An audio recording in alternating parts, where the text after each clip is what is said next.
রাসূল সাল্লাল্লাহু আলাইহি ওয়াসাল্লামের সময় 23 বৎসরে যে চেঞ্জটা আসছিল, জাস্ট 23 বৎসরে, এটা শত শত বৎসরেও আসে না। এই যে আমরা বলতেছি যে 1934 সালে লেখা এই বই, ওই সময় উনি যে প্রবলেমগুলো চিহ্নিত করছেন বা যেখানে বলছেন, আমরা কিন্তু ওই জায়গায় আটকে আছি, এখনও আমরা ওই জায়গায় আছি। আমরা যখন পড়বো আমরা বুঝবো যে আমরা ওই জায়গাতেই আছি।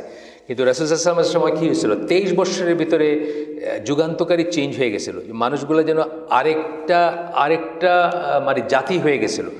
একই মানুষ, এটা বিশ্বাস করা কষ্ট করছিল যে মানুষগুলা কার উট আগে পানি খাবে এই জন্য ঝগড়া করে একজন আরেকজনকে মাইরে ফেলছেন, জাস্ট সিরিয়ালি কার উট আগে পানি খাবে পানির জায়গায় মাইরে ফেলছেন। এবং সেখান থেকে কী হয়েছে, গোত্রের ভিতর যুদ্ধ লাগছে যে এই গোত্রের একজনকে উনি মারছেন, তারপরে ওনার গোত্রের একজনকে এই গোত্রে মারছে, এবং অন অ্যান্ড অন যুদ্ধ চলছে।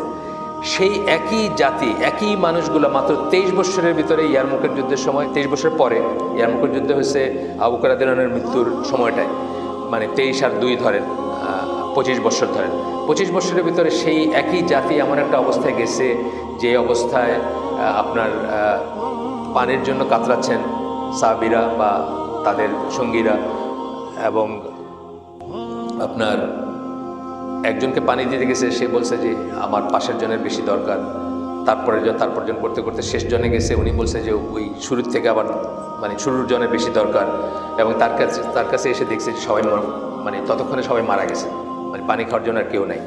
একই জাতি, কিন্তু কথাটা হচ্ছে এটা যে একই জাতি, যে জাতির মানুষ উটের পানি, কার উট আগে পানি খাবে এই জন্য মানুষ মারি ফেলছে, সেই জাতি নিজে পানি না খায় অন্যকে খাওয়াইতে গিয়ে নিজে মরে যেতেছে।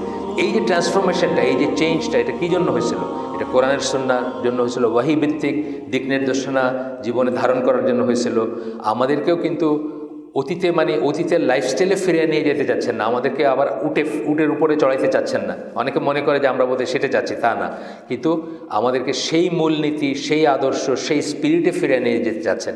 এটা ছাড়া আমাদের কোনো মুক্তি নাই, বা আমাদের কোনো রিনিউয়াল হবে না, কোনো রিভাইভাল হবে না, কোনো নতুন করে আমরা যে চাচ্ছি যে আবার ইসলামে ফিরে যেতে, সেটা হবে না। ফিরে যেতে হলে ওই পথেই যেতে হবে, ব্রিটিশ ইসলাম, নিউজিল্যান্ডের ইসলাম। এটা কেন বারবার বলতেছি, কয়েকদিন আগে একটা ব্যাপার নিয়ে কথা হয়েছে আমার সাথে অনেকের, আপনাদের কেউ কেউ হয়তো জানেন যে 2010 সালে লেখা একটা পেপার, সেই পেপারে দুজন শিয়া, তারা জর্জটাউন ইউনিভার্সিটির টিচার, তারা বলছে যে ইসলামের এখনকার দুনিয়ায় নিউজিল্যান্ড এবং লুক্সেমবার্গ এগুলো হচ্ছে more Islamic than any Muslim country, এরকম বলতে চাইছে যে কোনো মুসলিম দেশের চেয়ে ওইগুলো হচ্ছে বেশি ইসলামিক। এখন তারা হচ্ছে শিয়া প্রথমত, এবং এইসবের প্রজেক্ট থাকে, এগুলা দিয়ে আপনাকে কি বোঝাইতে যাচ্ছে? আপনি যদি একবার এই জিনিসটা আপনার ভিতরে প্রতিষ্ঠিত হয়, তাহলে আপনি তো মানে চিরতরে ইসলাম থেকে সরে যাবেন। এই জিনিসটা যদি প্রতিষ্ঠিত হয় যে ওই দেশগুলোতে ইসলাম বেশি আছে আমাদের চেয়ে, বা ওই দেশগুলো বেশি ইসলামিক, এই ধরনের কথা যদি প্রতিষ্ঠিত হয়, তাহলে আপনি তো তাদের ধ্যান ধারণা, তাদের পিছনেই ছুটতে থাকবেন। তো এখানে আমাকে অনেকে এইটা দিয়ে বলছেন যে এটা সম্বন্ধে আপনার মতামত কী, বা এটা সম্বন্ধে আমি প্রথম দিকে কোনো উত্তরই করি না এটা। তারপরে দেখলাম যে ইউকে থেকে একজন পাঠাইলেন যে ওইখানে এটা চলতেছে। তারপরে দেখলাম ট্রান্সলেট করে বাংলাদেশেও চলতেছে। বাংলাদেশে তো এখন মিডিয়া খালি ফরওয়ার্ড না পড়েই 1 সেকেন্ড পাইলো, নেক্সট সেকেন্ডে এটা 100 জায়গায় পাঠাই দিল, বুঝছেন না? তো ওইখানে লেখা, তো আমি এটা তখন বাধ্য হয়ে সেটার উত্তর দিছি। উত্তরটা আমি এটা দিছি যে নিউজিল্যান্ডের ইসলামিক দেশ, আমাদের মানে পৃথিবীর সবচেয়ে ইসলামিক ভ্যালুজের দেশ নিউজিল্যান্ড।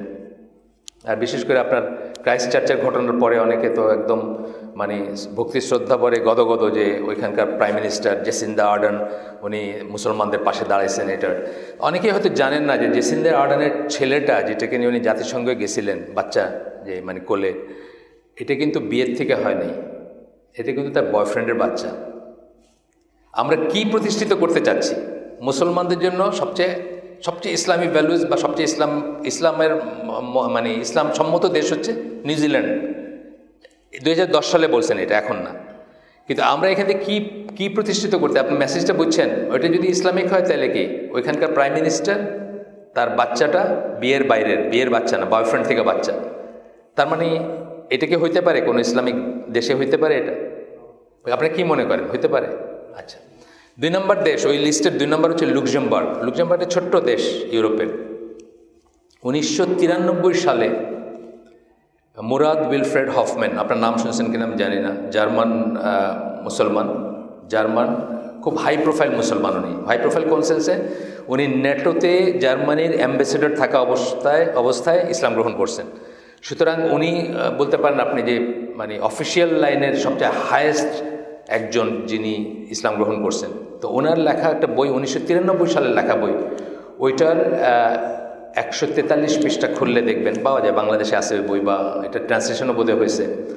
উনি লুক্সেমবার্গের কথা বলতেছেন যে লুক্সেমবার্গের টেলিভিশনে যে স্ট্রিপটিজ শো হয় 93 সালে, ন্যাংটা ইসের যে শো হয়, ন্যাংটা অবস্থায় যাই বলেন এটাকে আর কি, যে শো হয় স্ট্রিপটিজ শো বলতেছেন, ওইটা দেখে মানুষের এখন আর কিছু লাগে না, এখন মানুষ ওইটা দেখে হাই তুলে। উনি বোঝাইতে চেয়েছেন যে এত অশ্লীলতা, যে এই অশ্লীল জিনিস দেখে মানুষের ভিতরে কোনো চ্যাটব্যাট থাকে না আর কি, মানে কোনো উত্তেজনা আসে না, মানুষ এটাতে হাই তুলে।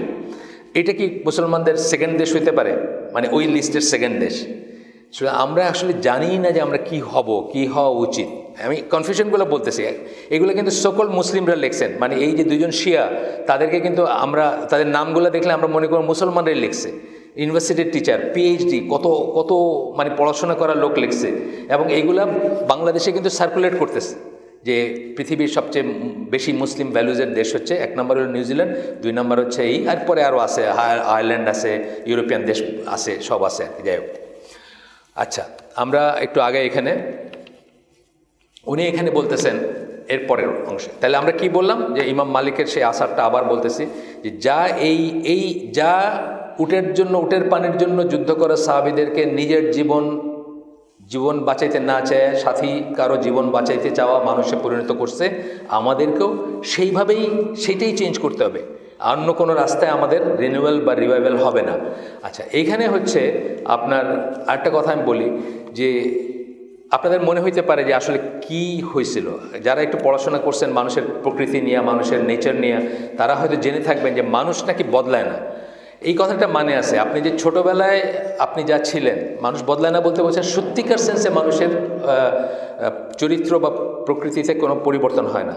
মিনিং যে ধরেন আপনি যদি ছোটোবেলায় কি বলবো বড়ইর আচার খাইতে পছন্দ করতেন, আপনি তো 60 বছর বয়সেও বড়ইর আচারই খাইতে পছন্দ করেন, মানে প্রকৃতির কথা বলতেছেন। হয়তো এখন আপনার ফিজিক্যালি আপনার দাঁতে সয় না বা আপনার পেটে সয় না, কিন্তু আপনার পছন্দটা আপনার প্রকৃতিতে একই রকমের থাকে। আপনি যেই রঙটা ছোটোবেলায় পছন্দ করছেন এখনও কিন্তু সেই রঙটাই পছন্দ করেন, আপনি যে স্মেলটা ছোটোবেলায় পছন্দ করছেন এখনও কিন্তু সেটা পছন্দ করেন।